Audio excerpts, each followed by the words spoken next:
रमेश नाम का एक लड़का था जिसकी स्वाभाविक अच्छाई सबको भाती थी। 8वीं कक्षा के बाद उसे उच्च शिक्षा के लिए शहर के एक हाई स्कूल में दाखिला मिला। शुरू में पढ़ाई में अच्छा था, लेकिन हाई स्कूल में दोस्ती और शरारतें बढ़ गई, जिससे पढ़ाई की ओर ध्यान कम हो गया। परीक्षा में कम अंक आने पर उसके पिता ने उसे फिर से 8वीं कक्षा में डाल दिया। उसके सभी दोस्त 9वीं में चले गए और रमेश अकेला रह गया। कक्षा के पहले दिन रमेश नए बच्चों से मिल रहा था, तभी पूनम नाम की एक लड़की आई। पूनम को देखते ही रमेश का मुरझाया चेहरा खिल उठा। ऐसा लगा जैसे वह पूनम को सालों से जानता हो। धीरे धीरे रमेश को पूनम से प्यार हो गया और उसने समझा कि जो भी होता है अच्छे के लिए ही होता है। जैसे जैसे दिन बीतते गए, रमेश का प्यार पूनम के लिए और गहरा होता गया। एक दिन विज्ञान की कक्षा में शिक्षिका ने अचानक सवाल पूछ लिया। सभी ने हाथ खड़े कर दिए, लेकिन रमेश चुप था। उसे कुछ समझ नहीं आया। फिर उसने देखा कि सबने हाथ उठा रखे हैं, तो उसने भी धीरे से हाथ उठा लिया। शिक्षिका ने उसे नोटिस किया और कहा, रमेश तुम जवाब दो। रमेश के चेहरे पर पसीना आ गया। वह घबरा गया। उसे जवाब नहीं आता था। जब उसने कुछ नहीं कहा, शिक्षिका ने उसे सजा दे दी। उसके बाद शिक्षिका ने पूनम से भी सवाल पूछा। पूनम भी जवाब नहीं दे पाई और उसे भी मार पड़ी। ये देखकर रमेश का दिल टूट गया। उसकी आंखों में आंसू थे। रमेश ने सोचा, काश मैं जवाब दे देता तो पूनम को मार नहीं पड़ती। उसी दिन से उसने ठान लिया, अब मैं पढ़ाई करूंगा। अगले दिन से वह हर अध्याय पहले से पढ़कर आता। स्कूल में जो भी सवाल पूछा जाता, वही रमेश का हाथ सबसे पहले खड़ा हो जाता। जब भी पूनम से सवाल पूछा जाता, वह चुपके से उसे उत्तर बता देता। धीरे धीरे रमेश शिक्षकों का पसंदीदा छात्र बन गया। अब हर कोई कहता, देखो रमेश पहले कितना साधारण था, अब कितना होशियार हो गया है। समय तेजी से बीतता गया और देखते ही देखते 10वीं की परीक्षा का समय नजदीक आ गया। रमेश ने अब तक पूनम को अपने दिल की बात नहीं बताई थी। हालांकि स्कूल में दोनों के बारे में बातें फैल चुकी थी, लेकिन रमेश अब भी प्रपोज करने की हिम्मत नहीं जुटा पा रहा था। उसने तय किया कि परीक्षा खत्म होते ही वो पूनम को प्रपोज कर देगा। परीक्षा का तनाव था, इसलिए उसने अपनी भावनाओं को रोक लिया और परीक्षा की तैयारी में जुट गया, ताकि वो पूनम के साथ कॉलेज में पढ़ सके। परीक्षाएं अच्छी जा रही थी। फिर अंतिम परीक्षा का दिन आया। सभी ने अच्छे से परीक्षा दी। रमेश ने पूनम को देखा, लेकिन पूनम थोड़ी उदास लग रही थी। जैसे ही रमेश पूनम के पास जाने लगा, पूनम के सामने उसके पापा आ गए और रमेश रुक गया। पूनम अपने पापा के साथ बाइक पर घर जा रही थी और रमेश भी अपने बड़े भाई के साथ बाइक पर पीछे पीछे आ रहा था। अचानक पूनम के पापा का बैलेंस बिगड़ गया और दोनों बाइक से गिर गए। रमेश तुरंत अपनी बाइक से उतरा और देखा कि पूनम बेहोश है और उसके पापा का पैर टूट गया है। रमेश को कुछ समझ में नहीं आया कि क्या करे। उसके बड़े भाई ने एक ऑटो रोका और दोनों को अस्पताल ले गए। पूनम बेड पर लेटी हुई थी और रमेश बाहर से देख रहा था कि कब उसे होश आएगा। जब पूनम को होश आया तो रमेश को थोड़ी राहत मिली। वो पास जाकर बोला, ज्यादा कुछ हुआ तो नहीं? पूनम ने अपने पापा के बारे में पूछा। रमेश ने बताया, नहीं, ज्यादा चोट नहीं आई, बस पैर में थोड़ा सा फ्रैक्चर आया है। पूनम को भी यह सुनकर थोड़ी राहत मिली कि उसके पापा अब ठीक हैं। कुछ महीने बाद रिजल्ट का दिन आया।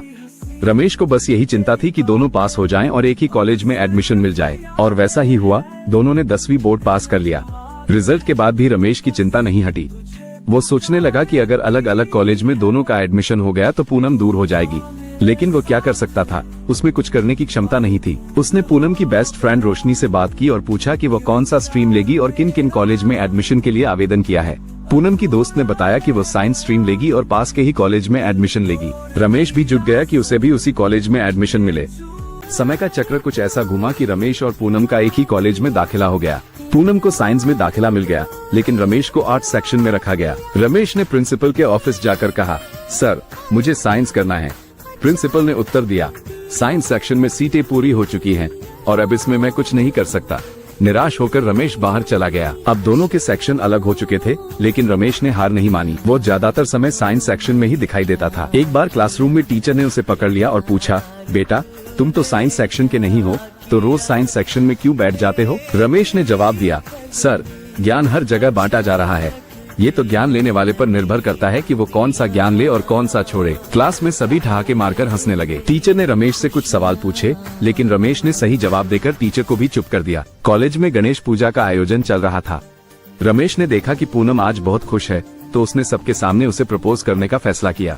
पूनम सीढ़ियों से ऊपर जा रही थी। रमेश उसके पास गया और बोला, आई लो। उसने आई लव यू कहने की कोशिश की, लेकिन वो बोल नहीं पाया।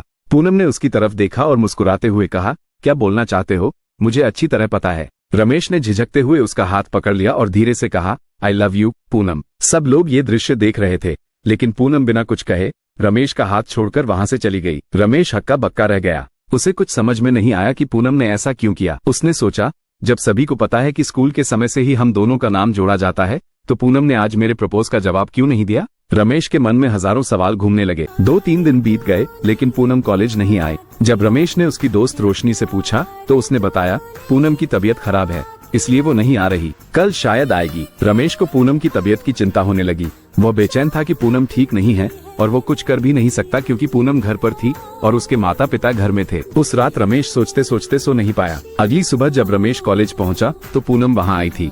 रमेश उसकी तरफ बढ़ने ही वाला था कि अचानक पीछे से एक लड़का गुलाब का फूल पकड़कर पूनम को प्रपोज करने लगा। पूनम गुस्से में आ गई और दौड़ते हुए प्रिंसिपल के ऑफिस में जाकर शिकायत कर दी। प्रिंसिपल ने उस लड़के को चेतावनी देकर छोड़ दिया। अब रमेश समझ गया था कि पूनम भी उसे प्यार करती है, नहीं तो जब रमेश ने सबके सामने उसे प्रपोज किया था तो पूनम ने कोई शिकायत क्यों नहीं की। रमेश बहुत खुश हो गया कि पूनम भी उसे ही प्यार करती है, लेकिन फिर रमेश का दिमाग घूम गया कि आखिर पूनम ने उसके प्रपोज का जवाब क्यों नहीं दिया। अगले दिन रमेश ने पूनम से मिलने की कोशिश की, लेकिन पूनम ने उसे नजरअंदाज कर दिया। रमेश अभी भी ये समझ नहीं पा रहा था कि पूनम उसके साथ ऐसा व्यवहार क्यों कर रही है। पूनम की दोस्त रोशनी ने उससे पूछा, तू रमेश को इग्नोर क्यों कर रही है? पता है ना वो तुझे कितना प्यार करता है। पूनम ने रोशनी की ओर देखा, थोड़ा मुस्कुराई और वहाँ से चली गई। कई महीने बीत गए और यही सिलसिला चलता रहा। एक दिन सुबह रमेश अपने बिस्तर पर सोया हुआ था और उसके मम्मी पापा आपस में बात कर रहे थे कि पूनम नाम की वो लड़की गुजर गई। रमेश सोते हुए ये सब सुन रहा था। जब उसने ये खबर सुनी तो उसके अंदर एक अजीब सी बेचैनी होने लगी। दिमाग में कई सवाल घूमने लगे। रमेश उठकर तुरंत अपनी बाइक लेकर निकल पड़ा। जब वो पूनम के घर पहुंचा तो उसने देखा कि वहां बहुत भीड़ जमा थी। बाइक से उतरकर रमेश धीरे धीरे कदम बढ़ाता गया। जैसे ही उसने सामने देखा, पूनम के ऊपर सफेद चादर ओढ़ाई गई थी और सभी लोग रो रहे थे। ये सब देखकर रमेश खुद को संभाल नहीं पाया और फूट फूट कर रोने लगा। उसे ऐसा लगा जैसे उसकी पूरी दुनिया उजड़ गई हो। वह अंदर से पूरी तरह टूट चुका था। जब हवा से थोड़ी चादर हटी तो पूनम का मासूम चेहरा नजर आया। रमेश को अपना अतीत अपनी आंखों के सामने तैरता हुआ नजर आने लगा। हर एक पल जो उसने पूनम के साथ बिताया था, वो खुद को संभाल नहीं पा रहा था। वहाँ पूनम का परिवार, उसके कॉलेज और हाई स्कूल के सभी दोस्त और पड़ोसी मौजूद थे। रमेश ने अपनी बाइक स्टार्ट की और एक सुनसान जगह पर चला गया। वहाँ उसने खूब चिल्लाया, खूब रोया। वो पूरी तरह से बिखर चुका था। कई महीने बीत गए थे। रमेश ने खाना पीना छोड़ दिया था और डिप्रेशन में चला गया था। रमेश के घर वाले उसकी इस हालत से बहुत चिंतित थे। रमेश गुमसुम बैठा था, तभी उसकी मम्मी उसके पास आई और समझाने लगी, बेटा, होने को कोई बदल नहीं सकता। जो जितने दिन के लिए इस धरती पर आता है, समय पूरा होते ही उसे जाना ही पड़ता है। रमेश अपनी मम्मी की गोद में सिर रखकर सिसक कर रोने लगा। हर कहानी का सुखद अंत नहीं होता। रमेश को अब समझ आ गया था कि पूनम ने उसके प्यार को क्यों स्वीकार नहीं किया और वो उसे क्यों नजरअंदाज कर रही थी, क्योंकि पूनम जानती थी कि उसे ब्लड कैंसर है और वो कुछ ही दिनों की मेहमान है। लेकिन सच्चे प्यार का अंत कभी नहीं होता। आज भी रमेश के दिल में पूनम जिंदा है और रमेश के मरने के बाद दोनों की कहानी हमेशा के लिए जिंदा रहेगी।